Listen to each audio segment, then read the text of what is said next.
Gravação iniciada. Conselheiros, ilustre procuradora, estamos dando início agora, após o julgamento do item 24, à sessão da parte da tarde, dia 13 de maio, da primeira turma da Câmara Superior de Recursos Fiscais. Temos duas sustentações orais, iniciando, então, com o processo 75 da pauta, de relatoria da conselheira Edeli, recorrente Fazenda Nacional, interessado em ITB Holding Brasil, em participações limitadas. Ana Tereza, o patrono se encontra do item 75? Sim, presidente. Tá, então pode convocá-lo, por favor. Ok, faria a convocação. Obrigada.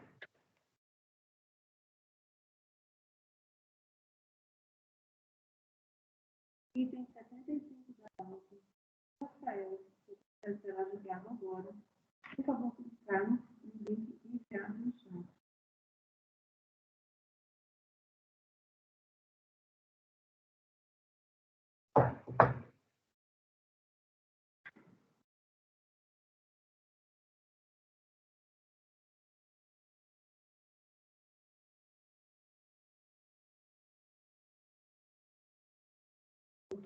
Doutor Rafael, você me ouve? Patrono convocado. Obrigada.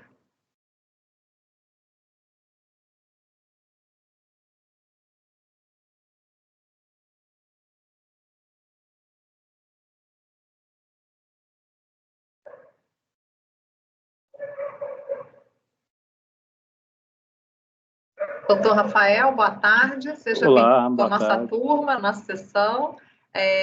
Vou pedir para o senhor deixar o microfone no mudo, por favor, e vou conceder a palavra à conselheira Edeli, que vai iniciar o relatório. Conselheira, a senhora está com a palavra.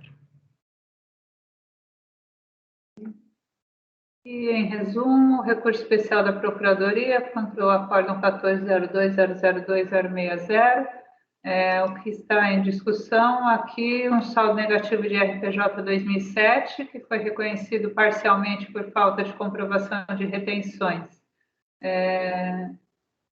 Provadas as retenções, a DRJ demandou prova do oferecimento das receitas à tributação.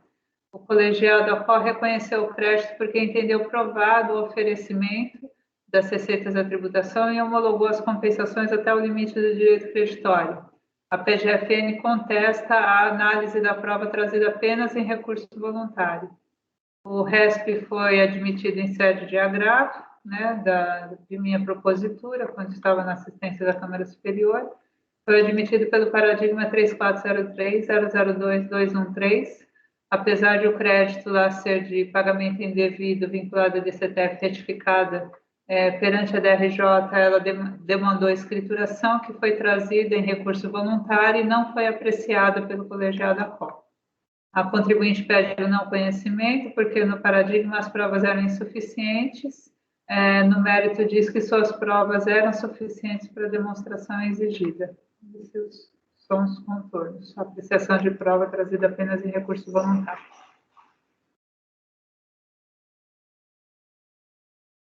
Doutor, vou marcar seu tempo aqui e o senhor pode iniciar a sua sustentação. Muito obrigado, presidente. Muito obrigado, conselheira relatora. Boa tarde a todos. Exatamente como foi bem relatado pela doutora Edeli, o caso aqui é a respeito da apresentação de provas supostamente só apresentadas em segunda instância. A Fazenda, então, ela apresenta um recurso especial onde ela sustenta que não poderia ter sido apresentadas por conta da vedação constante lá no artigo 16 do decreto 70.235. Antes de entrar no mérito, eu gostaria de fazer breves considerações sobre o conhecimento desse recurso da Fazenda Especial, o recurso especial da Fazenda Pública, notadamente porque, no nosso ponto de vista, falta a esse recurso o requisito da divergência jurisprudencial. E eu explico aqui rapidamente. No recurso paradigma, as provas elas foram apresentadas só na segunda instância e, obviamente, ali a turma do CARF ela entendeu se aplicar o artigo 16, que veda essas apresentações, após a apresentação da impugnação ou manifestação de conformidade. Aqui o caso é um pouquinho diferente. Aqui as provas elas foram apresentadas, como bem relatado pela doutora Ideli. Aqui trata-se de um saldo negativo que não foi reconhecido por conta da ausência de reconhecimento parcial do IR-fonte. E o contribuinte, quando ele apresentou a impugnação, ele apresentou ali os documentos que ele entendia suficientes para comprovar. Basicamente, os informes de rendimento, e DIRF e outros documentos ali próprios do contribuinte. A DRJ ela reconheceu a apresentação desses documentos, mas ela entendeu que ficaria faltando ainda a comprovação da efetiva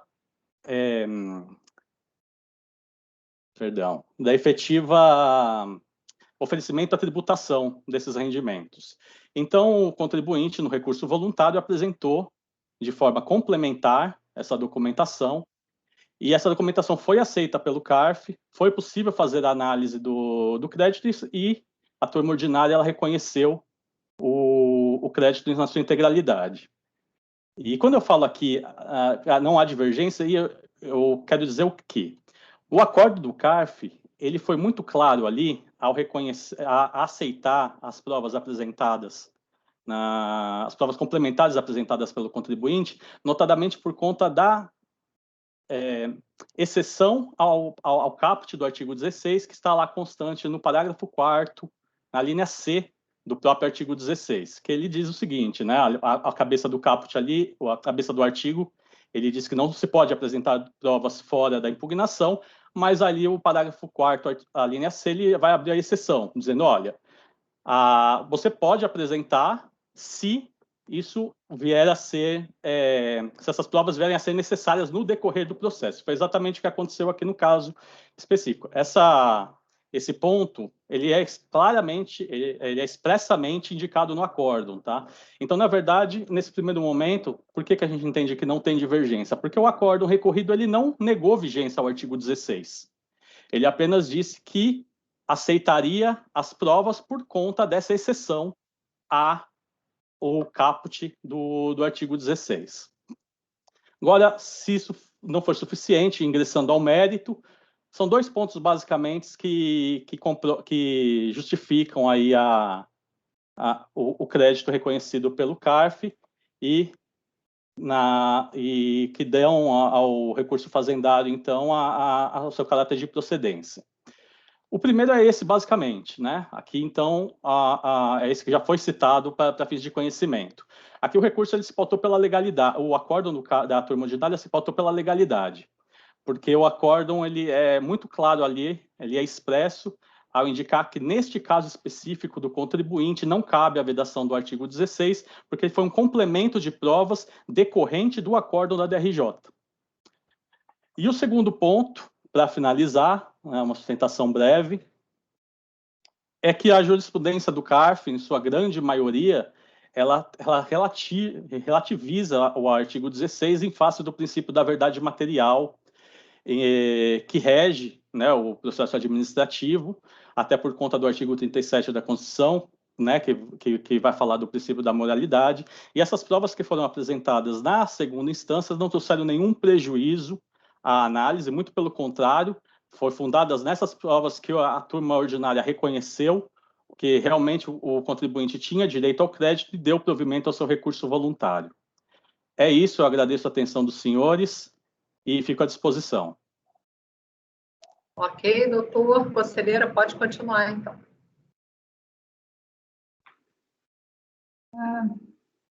Eu entendo que não está claro que o paradigma 3403002213 analisou a prova tardiamente apresentada. Ele faz expressa objeção ao fato da prova ter sido trazida em recurso voluntário e depois ele analisa provas para dizer que elas são insuficientes. E é possível que essas provas que o colegiado analise e declare insuficientes sejam as provas que já estavam no processo desde a manifestação de inconformidade. Não há especificação nesse sentido. Há, sim, expressa negativa adjuntada de provas que, trazidas apenas em recurso voluntário, o contribuinte já detinha. E o caso concreto aqui, os documentos que são trazidos são balancetes contábeis, né, de períodos anteriores, documentos que há evidência, o sujeito passivo também já possuía, são contemporâneos à época do fato gerador, ele já possuía por ocasião da impugnação. Então, sob essa ótica, eu entendo que há similitude suficiente para conhecer, né, essa divergência que a contribuinte alega em contra-razões e reitera agora, eu entendo que não é relevante para a solução do litígio. Considerando aqui, é certo que o paradigma se distingue pelo fato de o litígio decorrer de erro na indicação do crédito utilizado em compensação, circunstância na qual a defesa inicial foi pautada apenas em DIPJ e DCTF, após a não homologação da compensação, mas a partir da decisão de primeira instância, significativo alinhamento processual, porque em ambos os casos consigna-se a necessidade de apresentação de documentos para comprovação do alegado, e esses documentos são trazidos em recurso voluntário, representando elementos da contabilidade dos quais o sujeito passivo já dispunha à época da impugnação. Enquanto o colegiado que proferiu o paradigma negou a apreciação dos documentos, o colegiado ACOA entendeu que a apreciação era possível na forma do 16, parágrafo 4º, a linha C. Então, excluídos aí os aspectos materiais, processualmente, para mim, os processos são praticamente idênticos.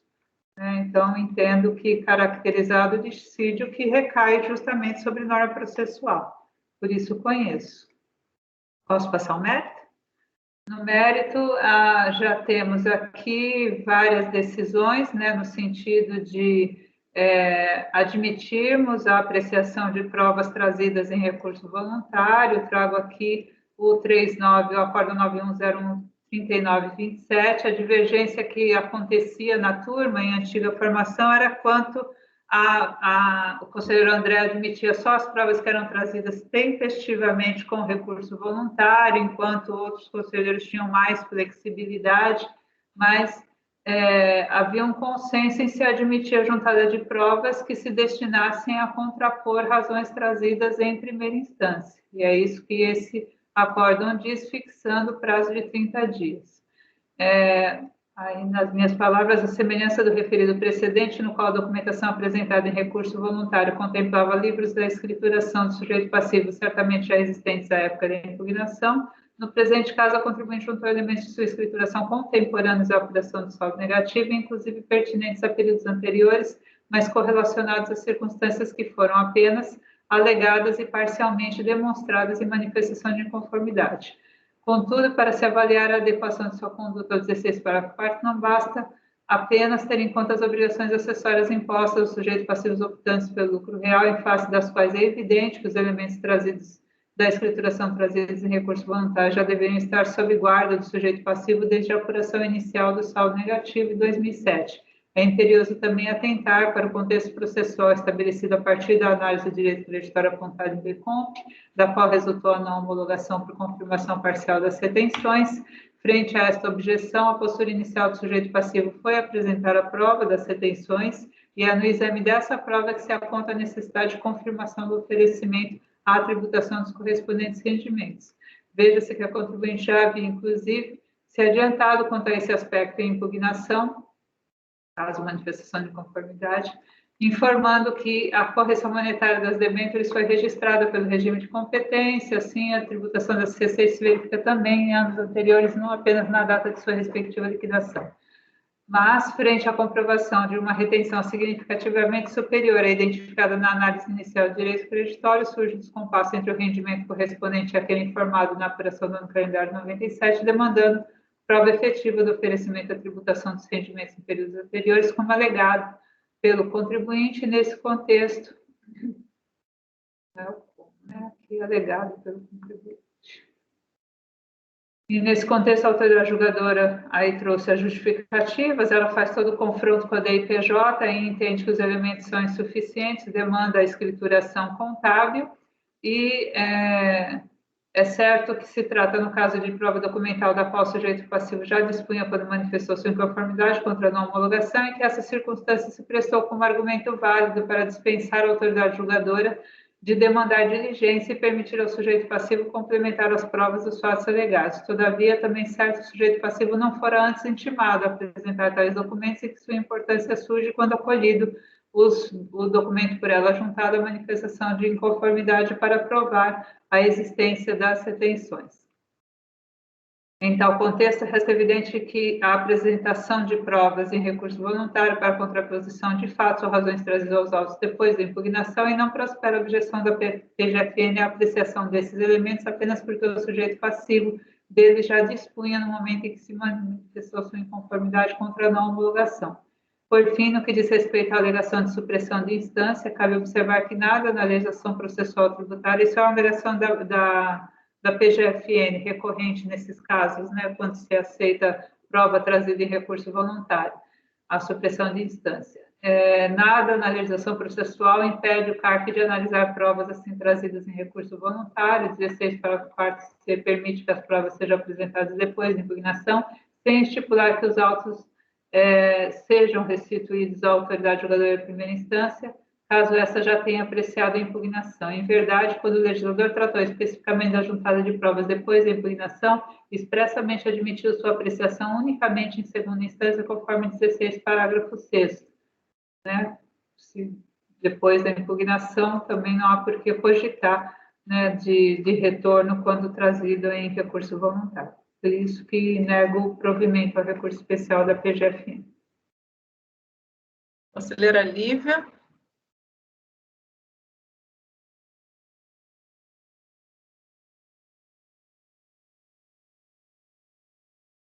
Eu acompanho a relatora integralmente, presidente. Conselheiro Fernando. Presidente, acho que um pouquinho de dúvida quanto ao conhecimento, achei que estava quase que no limite ali, mas a conselheira dele conseguiu me convencer de que eu fui o relator no recorrido, que por mais que eu tenha citado ali expressamente, nas duas hipóteses eram situações que podem ser iguais, né? De que documentos que o contribuinte já dispunha, em tese, poderia ter apresentado em impugnação, manifestação de conformidade, foram apresentados no recurso voluntário.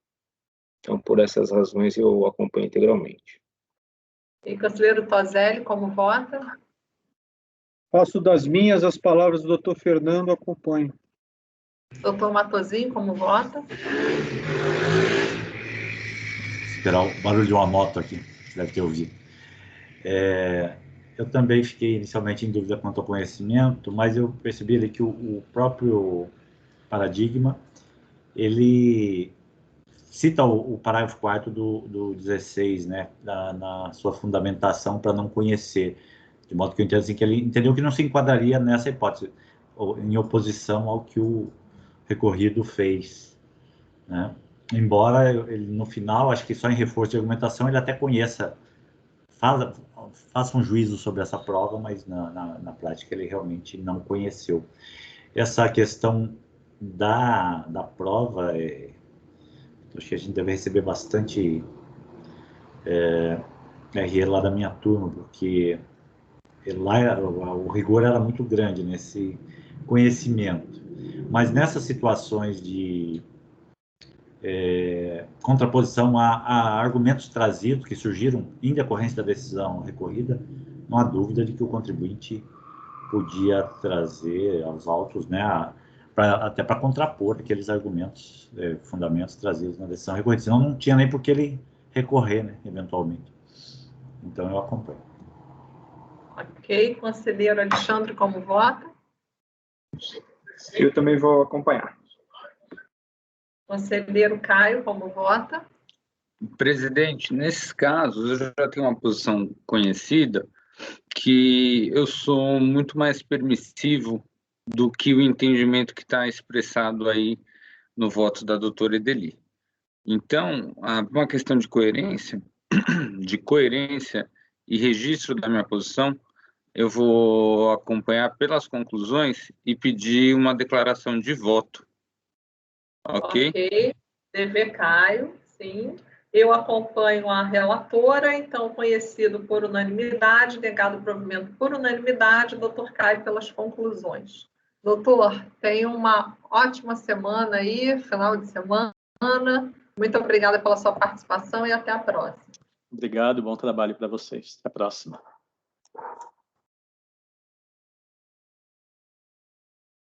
Bom, agora vamos para o número 76 da pauta, a última sustentação oral da nossa reunião de maio.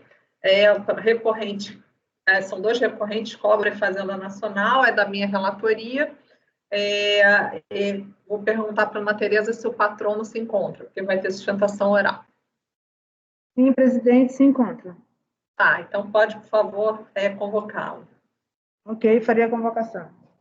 Obrigada.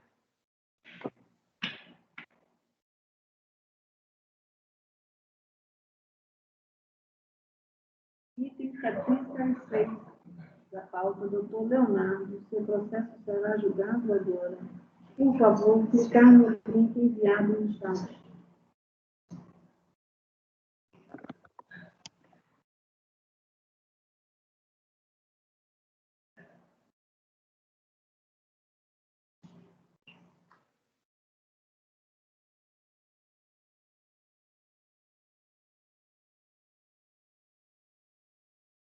Item 76 da pauta, doutor Leonardo, seu processo será julgado agora.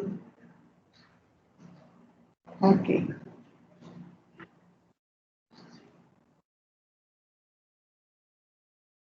Patrono convocado. Obrigada. Pode falar, Matosinho. Presidente, eu estou com dificuldade com os seus votos, porque cada um tem um formato e não tem a numeração do número. Cobra tecnologia. Está com dificuldade nos meus votos, Matosinho? É com a nomenclatura que a senhora adota, porque a senhora põe uma hora um formato, outra hora põe o nome do... Ah, tá. Porque eu boto, às vezes eu boto o nome da empresa depois, às vezes eu boto o nome da empresa antes. Está ali, está na pasta, Cobra Tecnologia. Eu até, assim, a gente adotava no nosso colegiado, sempre por, e alguns aqui adotam, o número da pauta na frente do arquivo, acho que facilita bastante para a gente. Às vezes eu não consigo ter tempo para isso, mas eu vou tentar me esmerar, Matosinho. Vai do jeito que está. Na hora de calcular, principalmente quando a nomenclatura é verdade. Tá bom. Mas você está lendo aí Cobra, né? Conseguiu enxergar aí, Cobra Tecnologia. Obrigado. Tá. Então tá. Doutor, boa tarde. Seja bem-vindo à nossa turma, da primeira turma da Câmara Superior. Eu vou pedir só para o senhor... já está o microfone no mudo, né? Então, vou iniciar o relatório, tá? Vamos lá. Bom, o recurso na verdade, da Fazenda e do contribuinte, tá? A ementa e a parte decisória do recorrido, do 301.001.194, eu transcrevi aqui abaixo. Em face desse acórdão, tanto a Fazenda quanto a contribuinte opuseram embargos de declaração, ambos não admitidos. O recurso especial interposto pela Fazenda foi admitido relativamente à seguinte divergência: matéria não impugnada, preclusão. A contribuinte apresentou contra-razões, pedindo preliminarmente que o recurso especial da Fazenda não seja conhecido, ou ainda que o despacho que o admitiu seja declarado nulo. No mérito, pede seja negado o provimento ao recurso especial da Fazenda. O recurso especial interposto pela contribuinte foi admitido relativamente à divergência da seguinte matéria: apresentação de provas de preclusão, princípio da verdade material. A Fazenda apresentou contra-razões, pedindo no mérito seja negado o provimento ao recurso da contribuinte. Então, doutor, como vai ter sustentação oral, trouxe apenas um resumo, é o relatório, então, só fique à vontade. Ok, boa tarde a todos. Minha exposição vai ser super breve e pontual. Gostaria de trazer apenas um ponto relativo ao provimento do recurso especial da contribuinte e um para o não conhecimento do recurso especial da Fazenda. Com relação ao recurso especial da contribuinte, o que se discute aqui é a possibilidade de aceitação de uns comprovantes que comprovam a retenções na fonte sofridas no período, que foram apresentados após a interposição do recurso voluntário e antes do julgamento pela turma ordinária, coisa de 2 meses. Com relação a esse ponto, além das discussões de verdade material, eficácia, eficiência, que os senhores já estão super familiarizados, eu gostaria só de chamar a atenção para o fato de que, junto com esse processo, nasceram mais 3. Então, na origem, eram 4 processos. 2 deles que envolviam a restituição de saldo negativo de RPJ, 2 de saldo negativo de CSLL, 2 de 2006, 2 de 2007. E esse processo ele acabou se desgarrando e chegou aqui até o julgamento da Câmara Superior. Mas com relação aos outros 3, em que a circunstância é a mesma, são os mesmos documentos, também aconteceu isso dos documentos serem apresentados após o julgamento do recurso, houve a aceitação dos documentos, houve a análise dos documentos e os conselheiros decidiram que eles eram aptos para comprovar a retenção. Então, desses 3 processos, um deles houve o reconhecimento do crédito, inclusive já teve até a restituição para contribuinte, outro dele aguarda a restituição, e o terceiro está em fase de diligência para se comprovar a tributação das receitas, em razão da súmula do CARF, das receitas que deram origem às retenções. Então, para o recurso da recorrente, eu gostaria de chamar a atenção para esse fato, de que esses documentos já foram analisados e já foram aceitos nos outros processos. Com relação ao recurso da Procuradoria, a questão ela envolve uma parte do crédito que ela decorre de um pequeno ajuste que a delegacia, quando fez o despacho decisório, ajustou o lucro líquido por conta de uma divergência entre DACOM e DIPJ. A turma ordinária decidiu que esse ajuste era indevido e deu crédito nessa parte.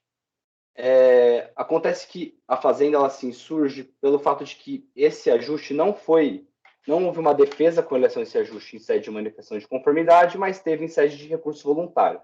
Então, a decisão nesse ponto seria extra petita.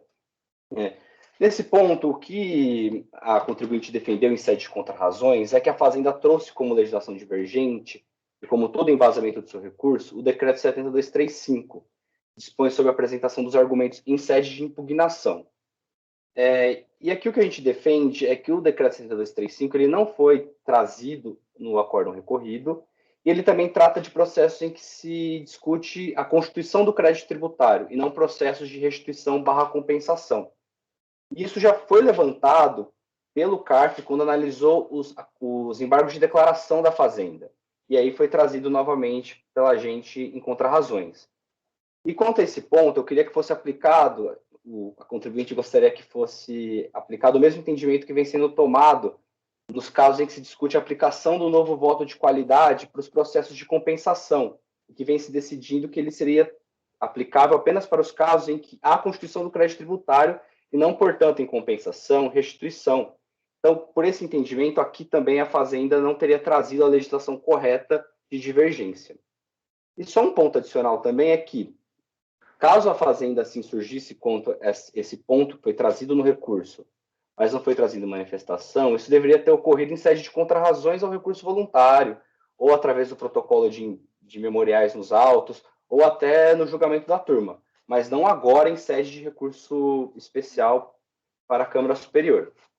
Então, por esses pontos, a gente pede o provimento do recurso especial da contribuinte e o não conhecimento do recurso especial da Fazenda. Muito obrigado pela atenção dos senhores. Ok, vamos lá, doutor. Bom, quanto ao conhecimento da PGFN, com relação à argumentação do 19E, eu já rebato de pronto, até porque não é matéria aqui do recurso, tá? Então, já rechaço de pronto essa questão, não foi trazida e é proclamação de resultado. Com relação ao recurso especial da PGFN, a gente tem uma matéria, uma divergência suscitada, que é a preclusão, matéria não impugnada. Sobre essa matéria, consta o seguinte no despacho de admissibilidade que negou o seguimento aos embargos opostos pela Fazenda Nacional, que integrou o acórdão recorrido. A Fazenda Nacional interpõe embargos de declaração ao julgado, alegando que o acórdão foi omisso quanto aos precisos contornos da lide delineados pelo contribuinte, findando por apreciar de ofício matéria não expressamente contestada, o que configura julgamento ultrapetita. Esclarece que a retificação do saldo negativo promovida pelo CARF, ao dar provimento parcial ao recurso, alterou valores referentes a ajuste no lucro líquido, provisão para perdas de ISS, provisão de custos de fornecedores, perdas de INSS, retificação de cálculo decorrente ao aumento da base de cálculo do tributo. Aduz ser inviável reformar a decisão de primeira instância no que toca à matéria ajuste do lucro líquido, porque, ao analisar a manifestação de inconformidade apresentada pelo contribuinte, a DRJ declarou que ele não se insurgiu contra a alteração no lucro líquido promovida pela DERAT, tornando a matéria imutável na esfera administrativa. Invoca o artigo 17 do Decreto 70235 para fixar a premissa de que a alteração do lucro líquido promovida pela DERAT é matéria não impugnada, tornando-se preclusa na esfera administrativa. Contudo, não procede a extensão do artigo 17 do Decreto 70235 aos processos de reconhecimento do direito creditório promovida pela embargante. No termo do seu artigo 1º, tal diploma, que tem status de lei, rege o processo administrativo de determinação e exigência de crédito tributário da União e o de consulta sobre a aplicação da legislação tributária federal. Em resumo, no despacho que negou o seguimento aos embargos opostos pela Fazenda Nacional, entendeu-se que o 17 do 70235 não se aplica ao presente processo, pois aqui trata-se de reconhecimento de direito creditório e não de exigência do crédito tributário. Em seu recurso especial, a Fazenda alega o seguinte: o colegiado ACOL, cancelar os ajustes procedidos pela DERAT nos valores do lucro líquido informado da DIPJ, não observou os limites da lide instalada e tampouco observou a preclusão na matéria. Nas razões para afastar os embargos de declaração apresentados pela Fazenda Nacional, o colegiado argumenta que o reconhecimento do direito creditório estaria regulamentado pelo Decreto 7574 de 2011, que afastaria a aplicação de 70235. Data máxima vênia, não assiste razão ao colegiado, em que pese o Decreto 7574 de 2011 cuidar especificamente do processo de determinação e exigência de créditos tributários, definindo competências para análise dos créditos, das impugnações e dos recursos, não pode 7574 de 2011 ser interpretado fora da sistemática do processo administrativo fiscal estabelecido pelo 70235 de 72. A inclusão do processo de reconhecimento do direito creditório na sistemática do 70235 e a aplicação das normas gerais de processo administrativo fiscal na análise da manifestação e dos recursos está expressa no 119 do 7574, que ao tratar de impugnações e recursos, se remete ao 70235.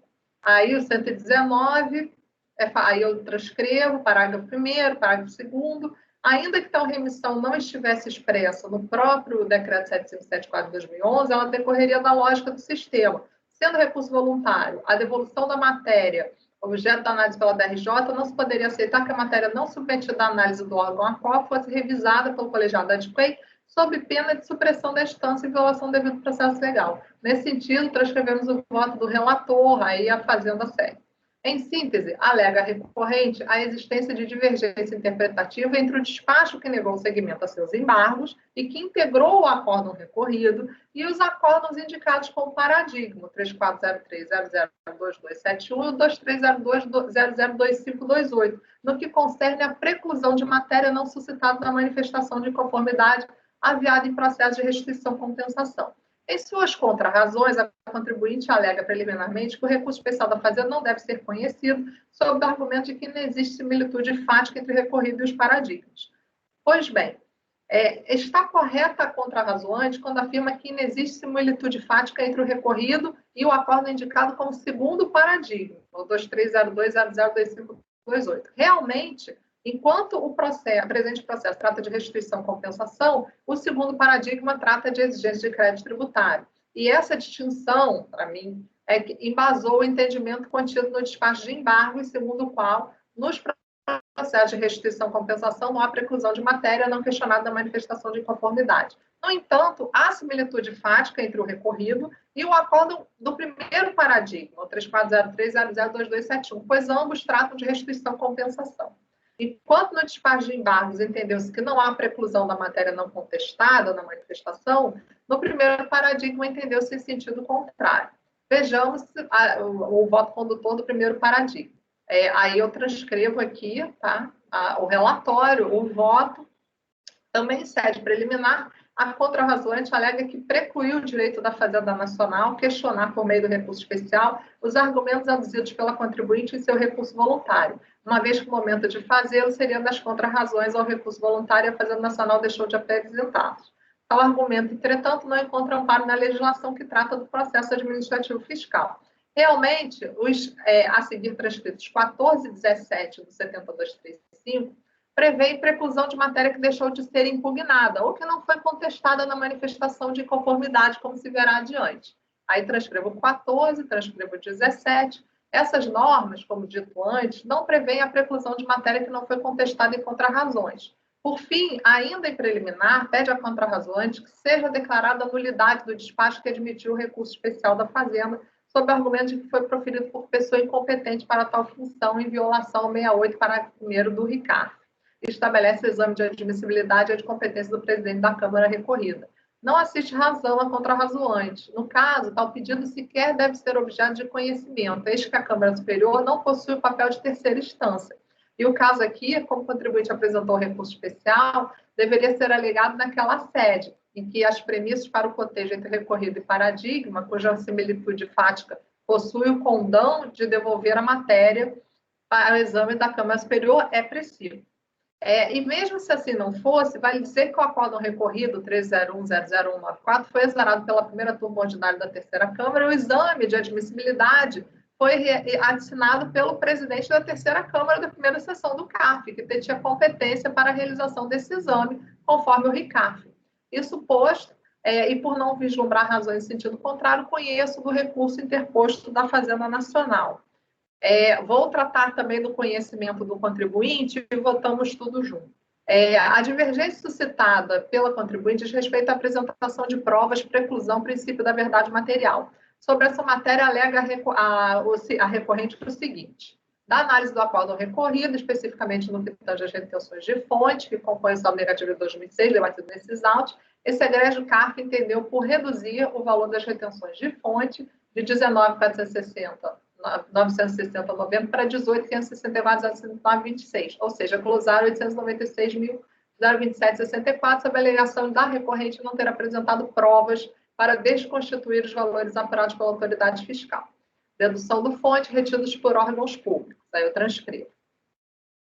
Bom, em síntese, alega a recorrente a existência de divergência entre o despacho que negou o seguimento aos seus embargos, que integrou o acórdão recorrido, e os acórdãos indicados como paradigma, 2301-004-423 e o da Câmara Superior 04382, no que concerne a preclusão para apresentação de documentos previsto no 16, parágrafo 4º do 70.235, frente ao princípio da verdade material. A Fazenda Nacional, nas contrarrazões, não questiona o conhecimento. Isso posto, então, também conheço do recurso especial do contribuinte. Então, conheço dos dois recursos, tá, conselheiros? Se quiserem votar o conhecimento, podemos fazer uma rodada de votação quanto ao conhecimento. Conselheira Edeli. Conselheira Lívia.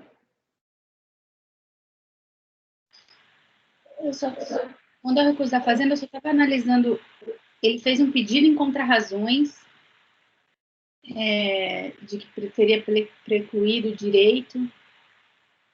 Tá, mas está dialogando. Estou pensando alto aqui. Eu só estava vendo se não era o caso dele. Ele não está questionando o acórdão, ele está questionando o recurso, né? Tá? Com a relatora integralmente. Conselheiro Fernando. Com a relatora, presidente. Conselheiro Toselli.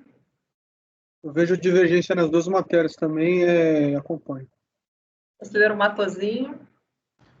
Eu vou acompanhar pelas conclusões, eu não fiquei convicto aí da não cabimento do primeiro paradigma na primeira matéria, no recurso da Fazenda, então, pelas conclusões. Conselheiro Alexandre. Eu acompanho, presidente. Conselheiro Caio.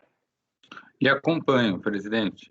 Então, quanto ao conhecimento, tanto da PGFN quanto do contribuinte, foi conhecido por unanimidade, Matosinho, conclusões do recurso da PGFN, certo? Tá, então vamos ao mérito agora. Mérito da PGFN. Bom, o artigo... Pode falar, Matosinho. Quanto ao paradigma, não conhecido especificamente, né? Porque eu conheço, mas... botar conclusões, né? Conclusões. Quanto ao primeiro paradigma, Tá, vou botar aqui. Primeiro paradigma. Tá, posso continuar? Tem mais alguma coisa? Então, abaixar a mão. Bom, artigo 74, parágrafos 9 a 11 da 9.430, aí eu trago 74, aí trago o 9, trago 11 e 11. Né?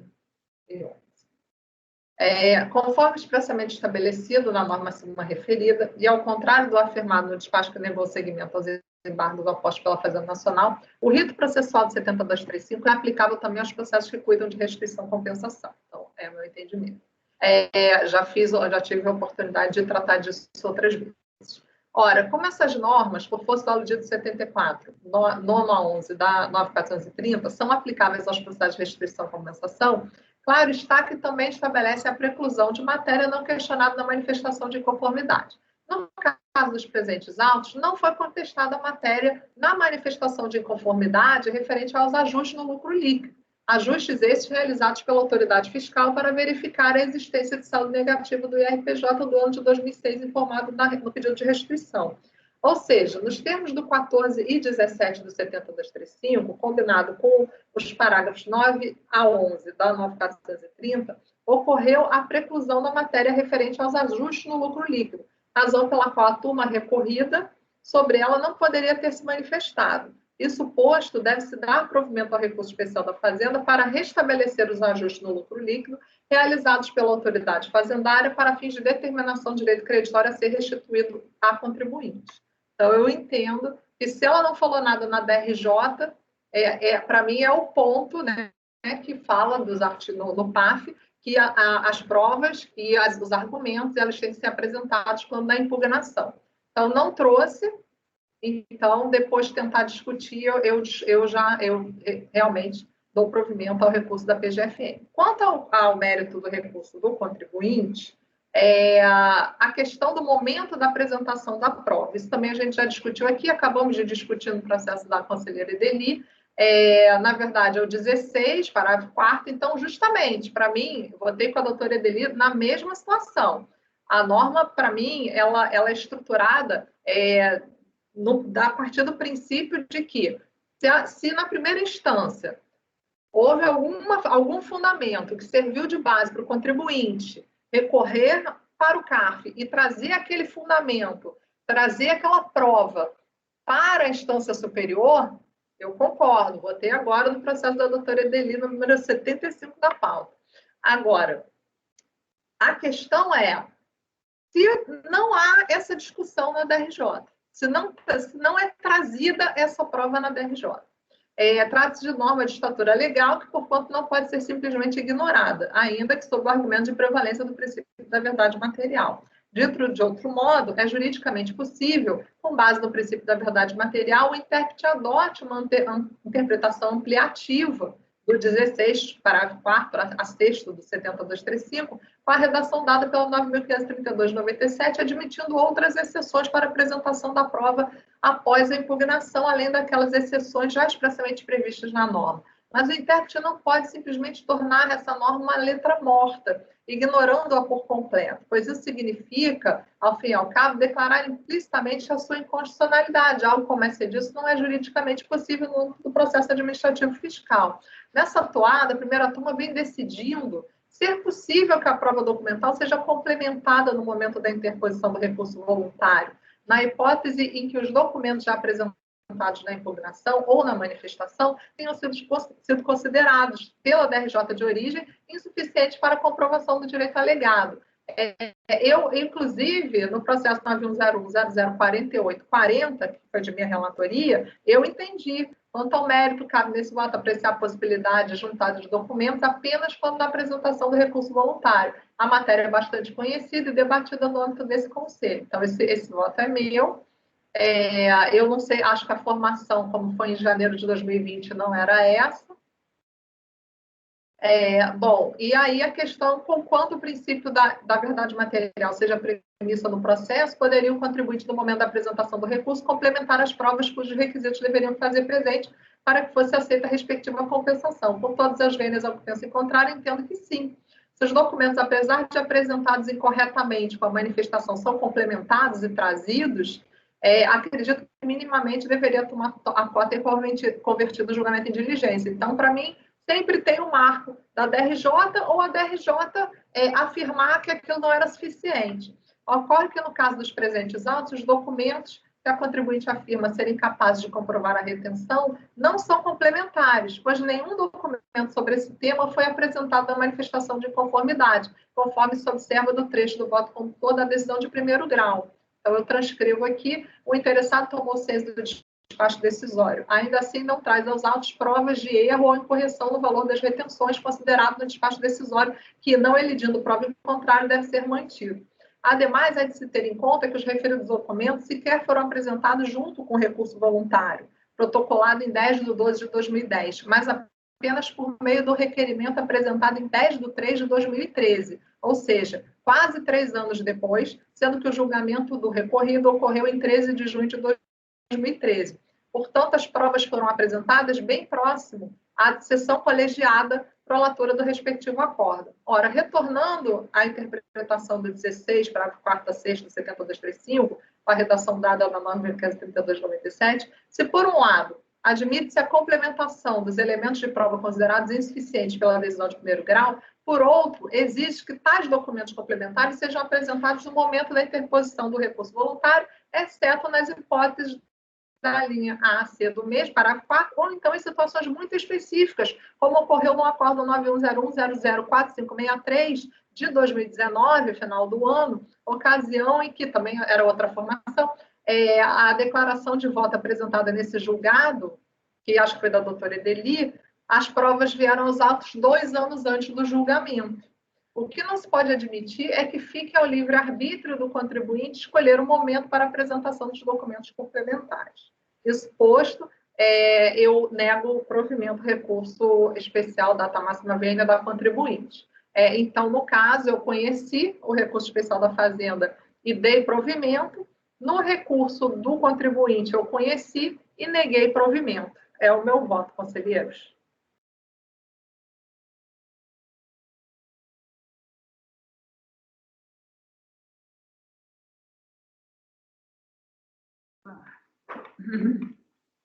Conselheiro Fernando gostaria de falar? Pois não.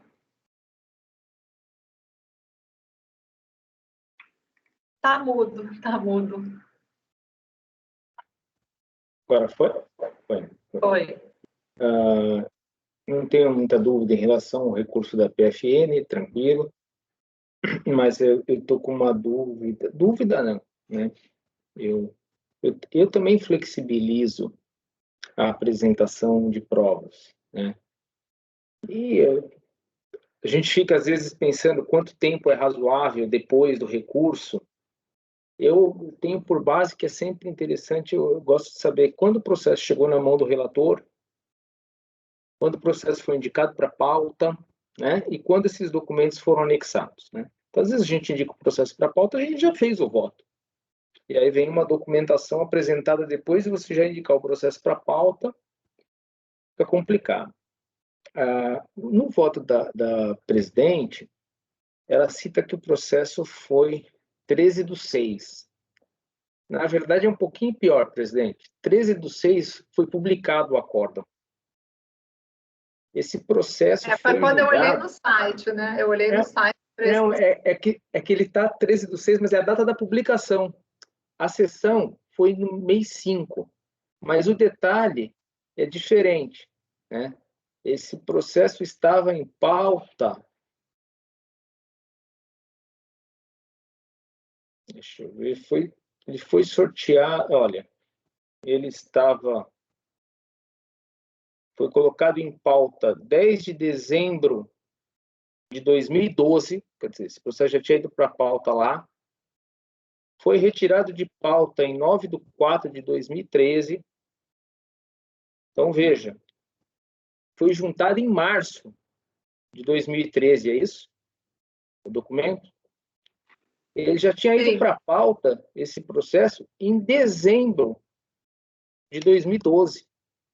Na verdade, tem um pedido de retirada de pauta em abril e o documento é juntado em maio de 2013.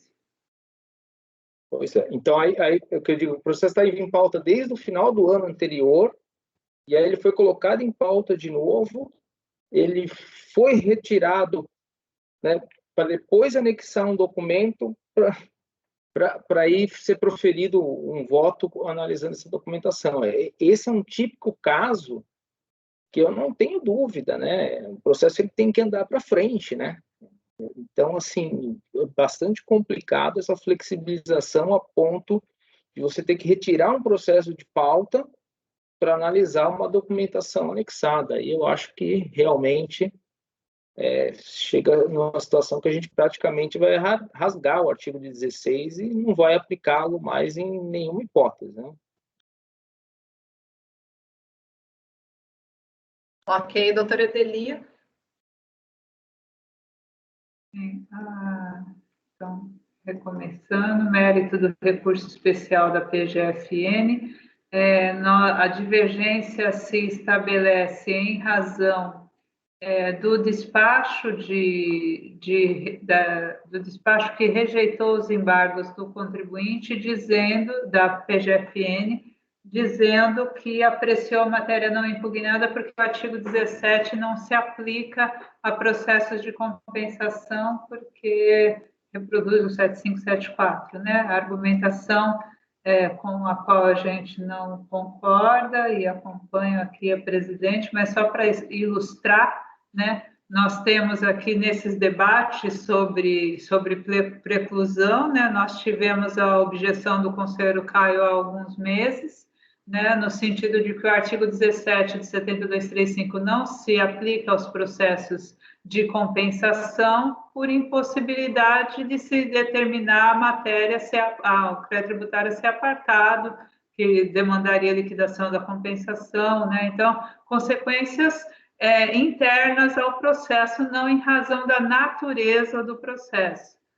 Então, só para ilustrar, né, como é perfeitamente possível essa interpretação de inaplicabilidade do artigo 17 aos processos de compensação, sem lhes negar o rito do 70235, como suscitado pelo patrono. Mas, de qualquer forma, a nossa interpretação acompanha a presidente aqui nessa interpretação, e o acórdão recorrido, ele traz no relatório matéria não impugnada, como decidiu a DRJ acerca do ajuste do lucro líquido, matéria não impugnada, consolidada administrativamente. E aí a contribuinte traz a objeção e ainda assim é apreciado, esclarecido em resposta aos embargos, que assim se faz porque se entende o 17 inaplicável aos processos de compensação. E aí, acompanhando a relatora com os acréscimos daquelas digressões que fiz a respeito de preclusão e que foram mencionadas ontem, foram citadas ontem pelo Fernando, né? No voto no 91015300, que é para onde eu expando e eu desconecto o artigo 17 da suspensão da exigibilidade, justamente em função desses debates provocados pelo conselheiro Caio na matéria, para chegar à conclusão de que não é o fato de estar ou não com suspensão da exigibilidade, quer dizer, não é a obrigação da autoridade administrativa de ter que apartar aquele valor para eventual cobrança que permite colocar a matéria na condição de impugnada ou não impugnada. A definição quanto a ela estar impugnada ou não impugnada é a contraposição específica, né? E eu tinha deixado aqui, fechei a definição que eu adoto para matéria não impugnada. Para matéria impugnada,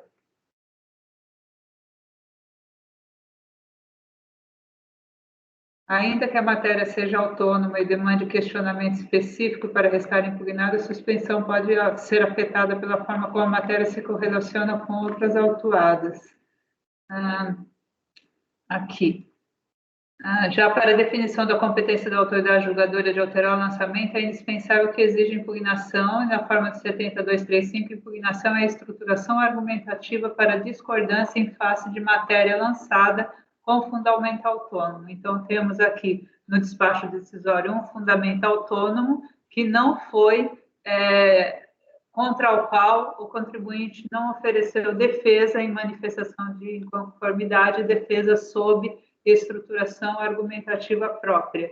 Então, nesse sentido, essa matéria não pode mais ser discutida no contencioso, e por isso acompanho a relatora em face do recurso especial da PGFN. presidente quer dar a palavra ao Caio ou posso passar o recurso? Mas é o seguinte, vou passar a palavra ao Caio, depois eu volto com a senhora. Por favor, doutor Caio. Não, era muito breve, era só como ele mencionou. Está longe, sua voz está longe. Peraí, e agora? Agora melhorou. Então, só para complementar, como ele já trouxe o argumento, só... Fala mais perto do microfone. Alô? Agora tá, fala mais alto. Eu acho que é uma questão de ângulo. É incrível isso. Bom, então, era só para complementar que o fundamento que eu me valho para entender que a preclusão pode ser relativizada nos processos de crédito é uma leitura conjunta do 17 com o 21, ambos do 7235. Né? Então, era só para trazer essa especificidade que a Edeli ela só mencionou, né? E mais do que isso, como o rito do 7235 aplicado à compensação de 74 da 9430 é feito por técnica de remissão do legislador, ou seja, não é o rito próprio, mas é uma técnica remissiva do legislador, né? Assim como acontece com os casos de aduaneiro, os casos das multas concorrenciais, é adequado, né, a leitura, vamos por assim, sob medida dos efeitos de cada dispositivo para aquele crédito específico, entendeu? Então, já só para esclarecer e pôr na mesa qual é a tese, né? E adiantando que eu vou divergir do brilhante e robusto voto da relatora. Ok, pode continuar, conselheira Edeli. Então, acompanho o voto no recurso especial da PGFN para lhe dar provimento e no recurso especial da contribuinte também as observações do Fernando muito pertinentes, né? Eu tenho flexibilizado o artigo 16 em circunstâncias específicas, né? Até fiz voto divergente em uma das decisões da presidente.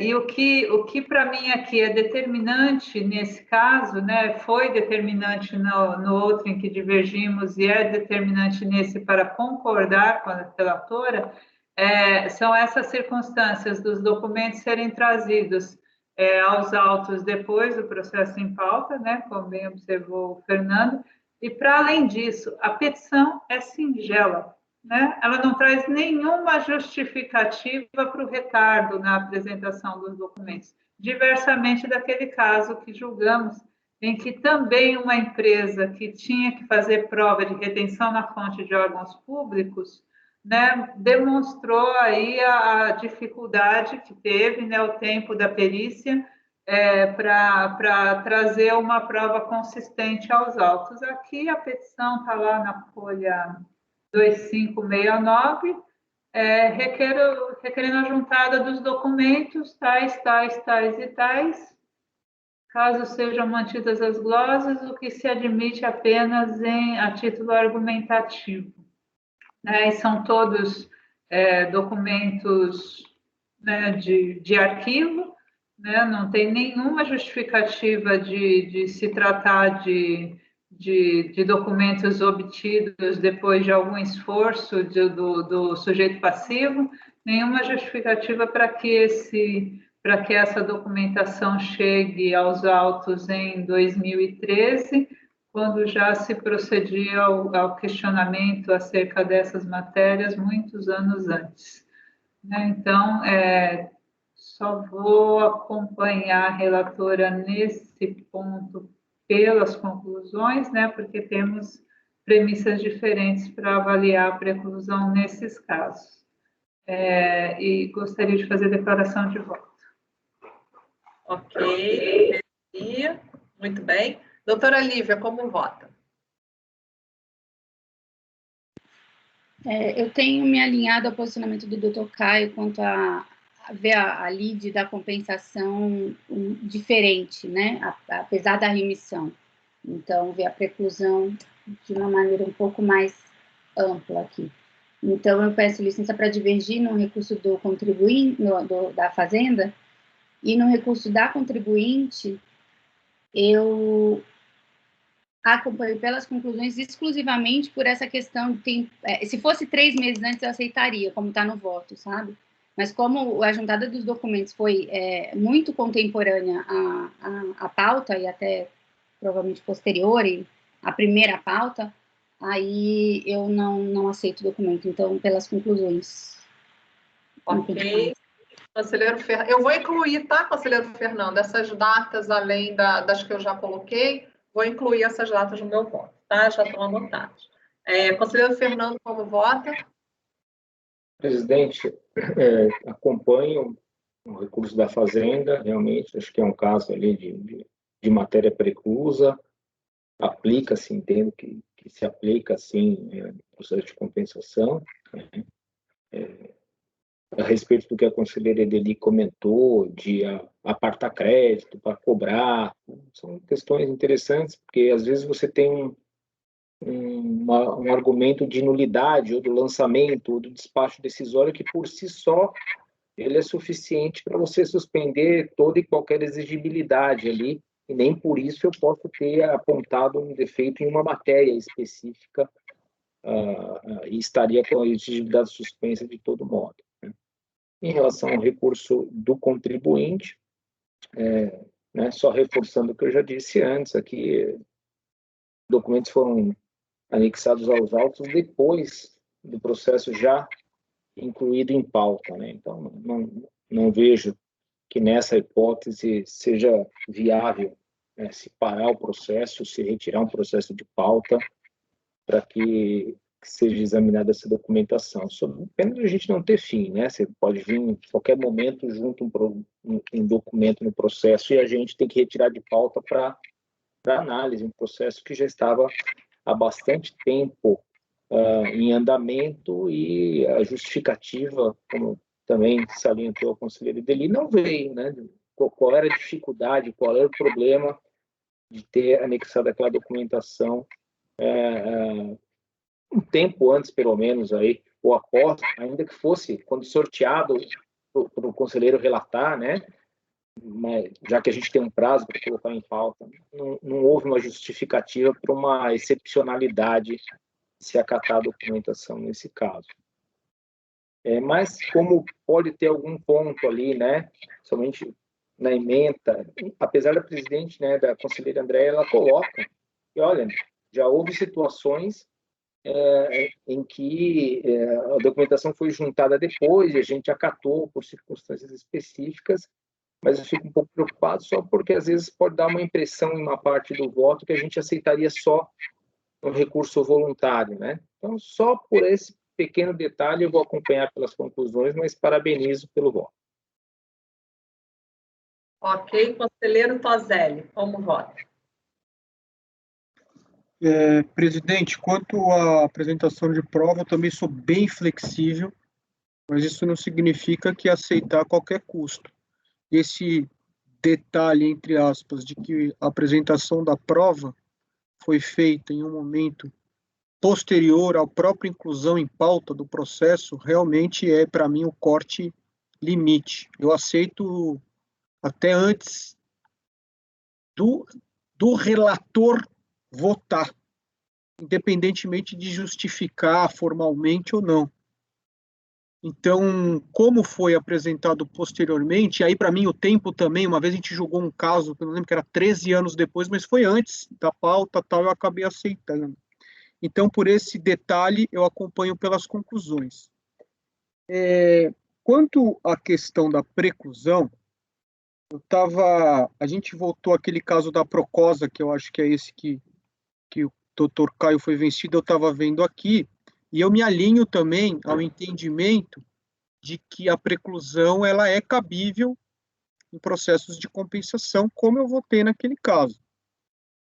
Por outro lado, eu me lembrei também de um caso aqui, mas eu não achei de pronto, que era aquela coisa de abrir o envelope, não sei se vocês lembram aquele caso do não conhecimento, e aí o colegiado acabou julgando o recurso, e a gente falou, eu estou vendo que realmente o recurso é intempestível, mas como o colegiado abriu o envelope e julgou, não me sinto confortável em reformar, porque era matéria de ordem pública, inclusive. Eu sei que não é a mesma coisa, mas é um racional. O que eu quero chegar eu estou com uma dificuldade muito grande em superar divergências quando elas se fazem em torno da legislação processual tributária. Aqui é um desafio meu de criar um meu critério, porque o que eu vejo aqui na Procosa a situação era diferente. O colegiado, ele reconheceu a preclusão e o contribuinte veio com a tese de que a preclusão não seria aplicável para compensação. Aqui, na verdade, o colegiado não reconheceu a preclusão só depois em embargos. Tudo bem, isso integra o voto. Essa é a divergência. Mas o fato é que o colegiado, naquele momento de julgar o recurso, ele fundamentou que aquela diminuição do crédito, vamos dizer assim, no despacho de história, ela é ilegítima. Então, aqui eu me vejo preso no seguinte ponto, para analisar o mérito que eu reconheço a divergência. Princípio da verdade material, que eu vejo que o contribuinte, que o colegiado, ele deu efetividade ao julgar os pontos, versus limitação processual no sentido de preclusão. E aqui eu já garanto que eu não me vejo contraditório com o voto da Procosa, justamente porque é o inverso. Ali, na verdade, é o contribuinte buscar afastar a preclusão. Aqui não. É o contribuinte, a gente dar um efeito de preclusão e limitar o julgado que buscou a verdade material. Não sei se eu estou me fazendo claro.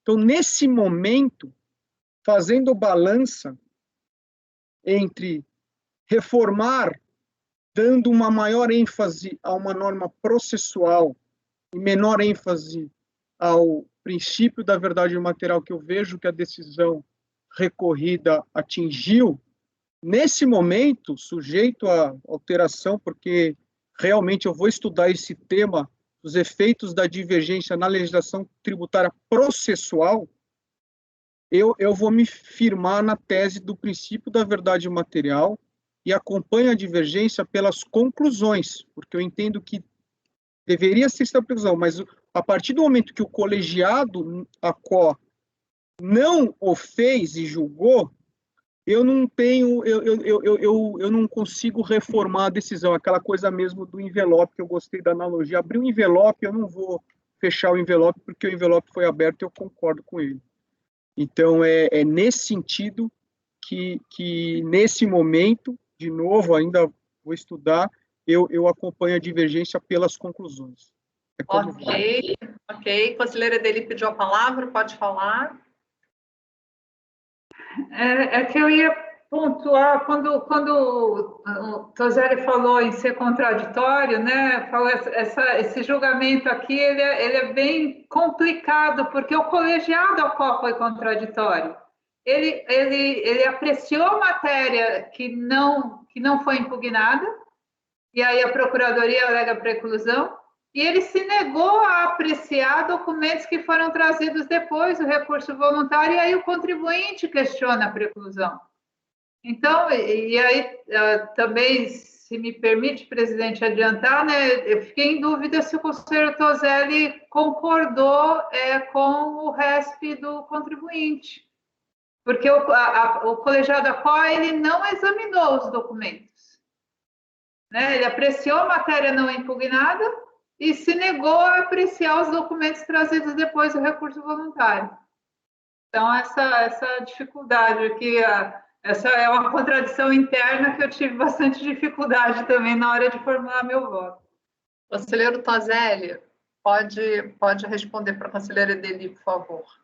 O senhor votou como no recurso do contribuinte? O senhor me acompanhou pelas conclusões? Não, o recurso do contribuinte, eu entendi que o momento de apresentação é porque aqui talvez eu esteja com os fatos não esclarecidos. Para mim, um item não se confunde com o outro. Não se confunde mesmo. Para mim são dois ajustes. Os assuntos são totalmente diferentes. Não, então, por isso. Então, o que eu estou falando é o seguinte, porque se fosse a mesma matéria, realmente, um ou outro fundamento levaria à mesma conclusão. Aqui, na verdade, o que eu percebi é que, independentemente do ajuste, vamos dizer, promovido de ofício pelo colegiado ACO, o que o contribuinte quer é mais uma parcela de crédito que estaria ventilada nesses documentos que foram juntados nem dos 45, né, Fernando, que foi depois do apito final do jogo no nosso entendimento aqui. Então, quanto a isso, foi pelo momento de apresentação depois da inclusão em pauta. Então, eu entendi precluído por isso. Mas eu não me vejo contraditório, porque para mim são teses que são autônomas e diferenciadas. Mas a minha dificuldade justamente é superar a preclusão, porque eu entendo que a preclusão é aplicável para o processo de compensação. Então, se o colegiado da COA tivesse falado assim, não vou fazer esse ajuste, porque você não impugnou isso, eu não ia ter nenhum reparo. O problema é do envelope, que ele abriu o envelope. Pessoal, sem querer interromper, já interrompendo, a gente vamos tentar ser breve. Então, era só, não, mantenho o meu voto, como eu fiz, presidente. Eu acompanho a senhora pelas conclusões e nego ao do... Já anotei aqui. Conclusões, ok. O senhor está falando ainda? Eu não estou lhe ouvindo. Pode falar, doutor Tozelli. Eu não lhe ouvi. Tá. Então, doutor, eu já vou lhe dar a palavra. Só deixe os conselheiros votarem, por favor. Doutor Matosinho, como vota? Presidente, essa discussão, ontem, depois daquele julgamento que o Fernando citou vários acordos, eu e ele trocamos algumas mensagens rápidas sobre essas... Vocês já têm tido um acúmulo de discussão grande aqui dessas matérias de preclusão, né? E eu vejo, como eu falei já várias vezes, de uma turma muito mais formal até. Então, eu estou tentando absorver, inclusive, essa discussão, né, que vem sendo trazida aos poucos aí nos diversos acordos. No mês que vem, acho que eu devo ter 2 acordos tratando sobre matérias dessa linha.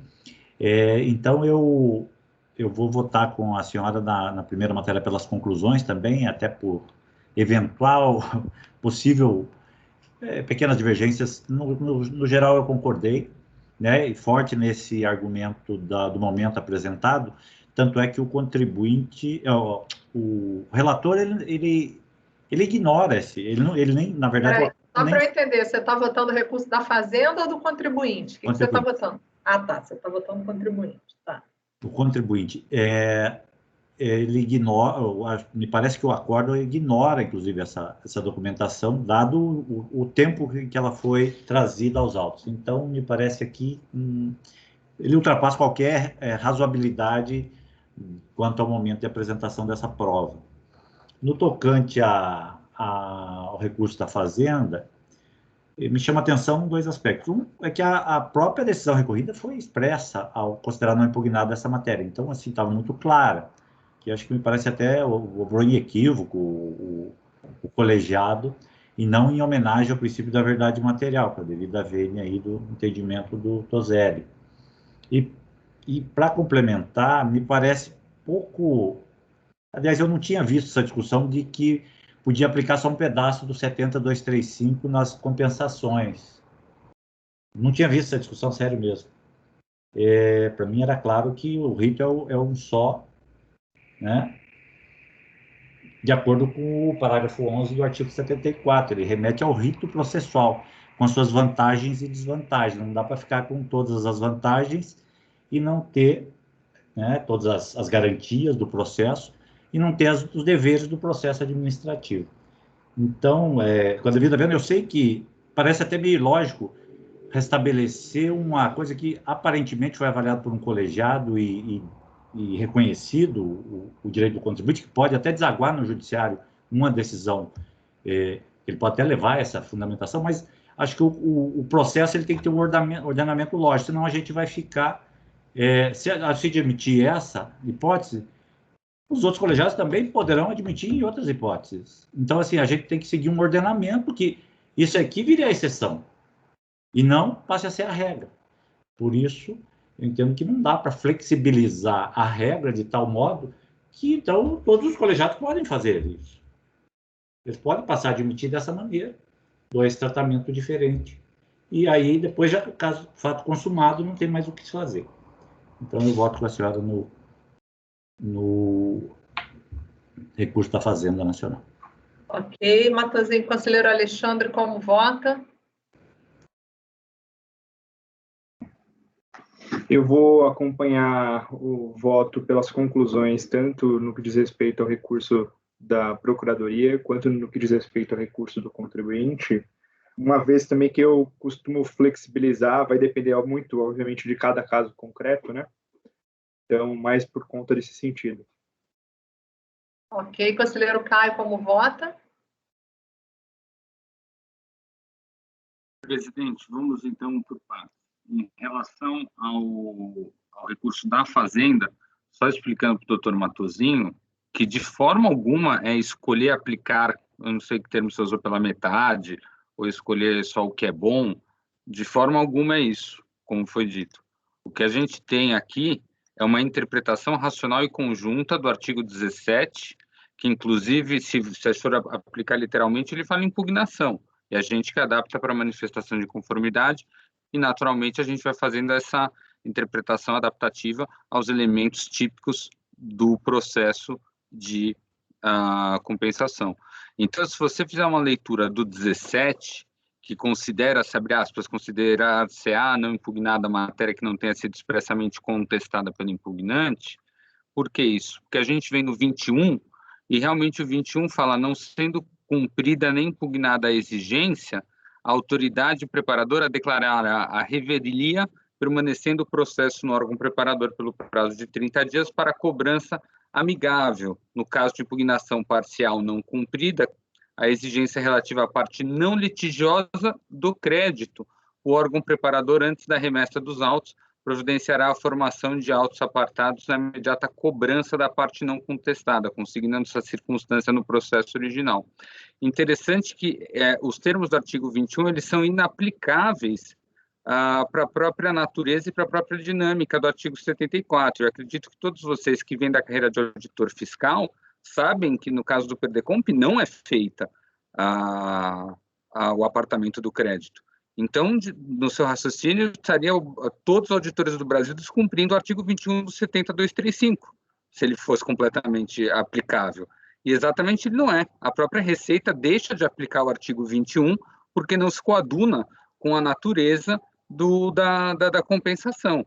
Então, é muito mais uma leitura, uma interpretação que a própria Receita faz, que aqui eu faço como julgador, como instância de revisão, de como funciona. É muito mais também uma questão de racionalidade do processo administrativo fiscal, certo? Se o crédito, se ele inteiro está caminhando ao longo do processo, ainda que no primeiro momento o contribuinte não tenha impugnado, vamos por assim, 20% desse crédito, e antes do término desse processo administrativo ele vem e o faz, porque em homenagem a uma formalidade, eu vou deixar de apreciar isso para que seja acionado o judiciário, para que seja acionada a Fazenda Nacional, e a gente resolva de forma não onerosa para ambas as partes aqui. Também faz parte do colorário de maximização da efetividade do processo administrativo fiscal. Então, não se trata de seleção de que vai aplicar, de que se vai aplicar apenas uma parte ou outra, é uma interpretação bastante fundamentada e racional da leitura do artigo 21 com o artigo 17, inclusive respaldada no que a própria Receita faz, que é não aplicar, a própria Receita não aplica o artigo 21 para os débitos referentes à compensação. A própria Receita já está fazendo isso. Exatamente por não ter esse destaque, se eu observo a efetividade do processo administrativo, por que não? Então, a preclusão é relativizada em relação a esse processo. Então, presidente, em relação ao recurso da Fazenda Nacional, eu vou com a divergência nos termos já abertos. Em relação do contribuinte, muito curioso, como no caso passado eu disse, eu sou extremamente flexível, eu defendo bastante, eu tenho pelo menos 3 votos publicados já aqui na Câmara Superior sobre esse tema. Eu não vou dizer se eu inventei ou não, mas eu trago à baila o princípio que eu identifico da maximização da efetividade do processo administrativo para justificar nós, ao máximo, né, relativizarmos todas as formalidades para podermos resolver, né? Então, porque, pô, esse documento existe, esse documento está aí, porque por uma formalidade eu vou fazer ele ser apreciado só pelo judiciário se eu não posso ver se ele já não resolve a lide. Contudo, eu concordo que não pode ser feita a letra morta do artigo 16. Então, eu acredito que a gente está diante da única hipótese que eu, dentro da minha linha, não acataria o conhecimento desse documento, que é exatamente a situação de com o processo já incluso em pauta, o voto já pronto. Mas vamos supor que se fosse oposto, porque eu entendo que é se vocês lerem todos os meus votos, eu escrevo que é faculdade do julgador conhecer. Eu não posso obrigar aqui o julgador, muito arrimado no artigo 16, decidiu não conhecer dos documentos, porque foram trazidos no momento inoportuno e ilegal. Ilegal, data venda, doutor, no sentido de que em desacordo com a disposição do artigo 16. Eu não posso obrigá-lo a conhecer, porque no meu próprio entender era uma faculdade. Se fosse oposto, se tivesse o julgador conhecido do documento trazido pelo contribuinte na sustentação oral, eu não reformaria, entende? Mas aqui é diferente. Aqui, ele, no próprio direito, o julgador não aceitou, ele está no direito dele. Se ele tivesse aceitado por entender pertinente, julgado, eu não reformaria. É uma terceira situação. Então, acho que está bem claro que eu acho que agiu o julgador dentro da sua prerrogativa de não conhecer, como ele também tinha a prerrogativa de conhecer. Então, presidente, eu te acompanho pelas conclusões, eu peço declaração de voto nas duas matérias, se não for necessário vencedor em alguma delas, no qual eu já peço para redigi-lo, se houver voto vencedor. Ok. Conselheiro Matosinho, pode falar, depois vou passar. Pode falar. É só apenas para pontuar aqui, né? De forma alguma, eu entendo que, quando falei da forma como expus a questão, não entendendo que está sendo feita uma interpretação sem qualquer base. Eu entendi que tem uma construção por trás do raciocínio do conselheiro Caio e que a conselheira Lívia acompanha. A questão que eu quis ressaltar, Caio, desculpa se pareceu de forma diversa, é que o rito me parece único. Essa circunstância que o senhor aponta aí com relação ao apartamento é também decorrente da peculiaridade de cada processo, né? Porque se você, se for considerar, você não tem como aferir um crédito parcialmente, né? Você tem que aferir, porque tem débito, são duas partes, é diferente de um auto de infração. É claro que tem que ser feitos os devidos considerandos de cada tipo de processo. Mas quanto ao rito, me parece que aí, nessa parte, é que eu entendo que não há como fugir dessas regras por essa circunstância. Aí, para mim, é uma circunstância processual, que pode ocorrer. Tem o rito da consulta, que também é remetido, que nem se aplica a essa parte, e por aí vai, né? Então, assim... Matosinho, vamos lá. Vou fechar. Cada processo administrativo, claro que vai ter, cada processo vai seguir o rito do PAF, para o qual é remetido, observado as suas peculiaridades. Mas, me desculpa aí se pareceu que eu estava ali acusando de fazer uma interpretação absurda. Não é isso. Eu só entendo que o rito, na verdade, é único e deveria ser observado. Só isso. Ok. Obrigado. Doutor, o senhor quer fazer algum esclarecimento? De fato, eu vi que o senhor estava querendo falar. Antes de proclamar o resultado. Na verdade, quando a conselheira dele estava falando da contradição aparente, né, entre o acórdão, eu só queria contribuir dizendo que, na verdade, o que o acórdão fez foi não falar dos documentos, né? Ele ignorou, né, que ele aceitou expressamente. Essa foi até a razão dos embargos.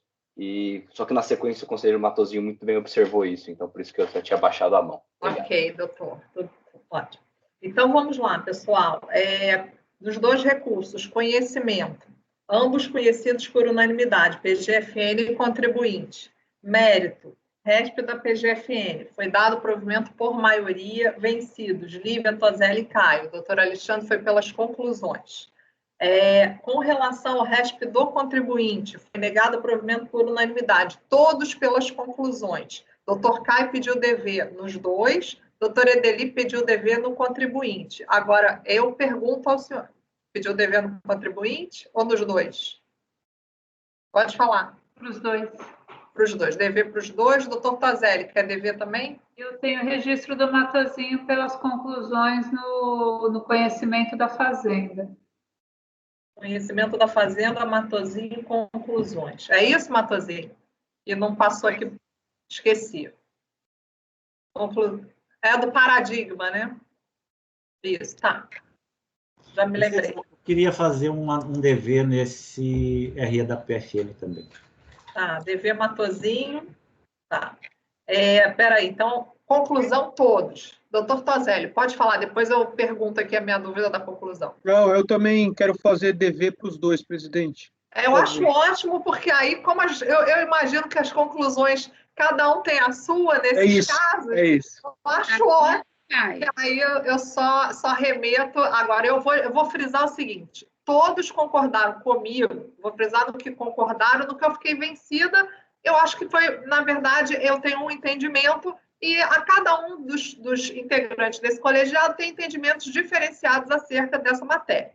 A questão que todos convergem é a data, a situação fática da apresentação desses documentos em relação à inclusão em pauta desse processo, à retirada de pauta desse processo.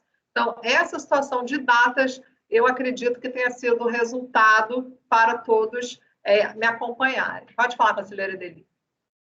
Eu estou querendo falar isso desde o começo, mas não estou querendo atrapalhar. É que eu aceitaria um documento apresentado depois da juntada de pauta se fosse justificado por que trazido naquele momento.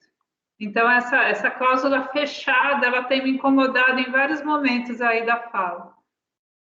Ok.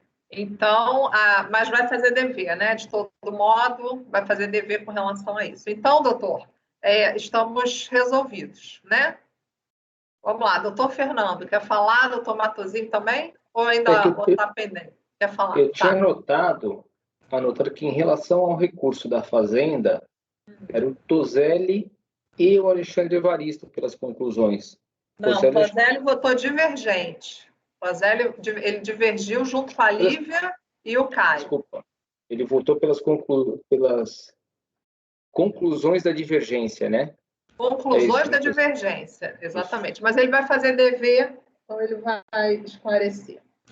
Certo? Doutor Tozelli, quer falar mais alguma coisa?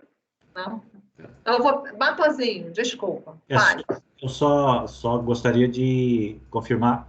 Então, o dever nas duas matérias, para aí fica claro. Dever nas duas, tá. Então, vamos lá, dever nas duas. Ok. Doutor, foi um prazer e até a próxima. Tudo de bom aí, bom mês de trabalho. Isso também, um bom trabalho. Tchau, tchau. Ana Tereza, pode encerrar a gravação um instantinho, por favor. Sim, presidente.